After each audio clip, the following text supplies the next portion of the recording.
आप भी इस तरह से साबूदाने की खिचड़ी अपने घर में महाशिवरात्रि के दिन बनाएंगे तो आपकी साबूदाने की खिचड़ी एकदम खिली खिली इस तरह से बनेगी कि साबूदाने का एक एक दाना अलग अलग होगा, अच्छे से पका हुआ, खाने में बहुत ही स्वादिष्ट बनेगी। चलिए स्टार्ट करते हैं। सबसे पहले हमने लिया है 1 कटोरी साबूदाना। इसको हम 1 से 2 बार अच्छे से धो लेते हैं।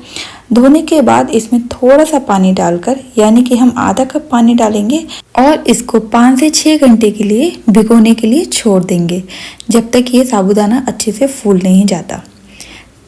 अब देख लेते हैं इंग्रेडिएंट। इसके लिए हमें चाहिए मूंगफली, तेल, साबूदाना भिगा हुआ, काली मिर्च, सेंधा नमक, थोड़ी सी हरी मिर्च और थोड़ा सा हरा धनिया और करी पत्ता।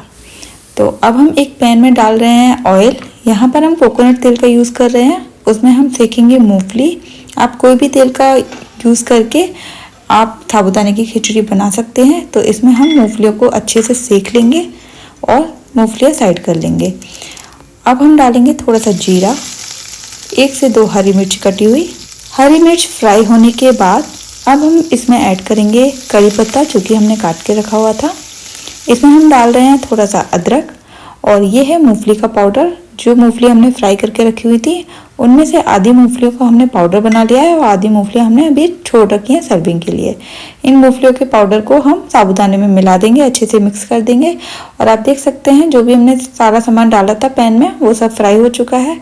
अब हम डाल देते हैं इसके अंदर साबूदाना और इसको इस तरह से 1 से 2 मिनट के लिए चलाएंगे। और फिर हम इसमें डाल रहे हैं सेंधा नमक और काली मिर्च, जो कि व्रत में यूज़ की जाती है।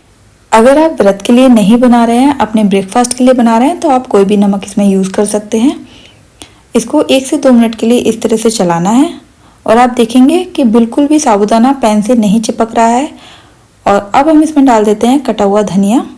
कटा हुआ धनिया डालने से इसका स्वाद और भी बढ़ जाता है, तो ज़रूर डालिए कटा हुआ धनिया। और आप देख सकते हैं साबूदाने की जो खिचड़ी हमने बनाई है, बहुत ही एकदम अलग अलग दाना है साबूदाने का, बहुत ही खिली खिली ये साबूदाने की खिचड़ी बनी है।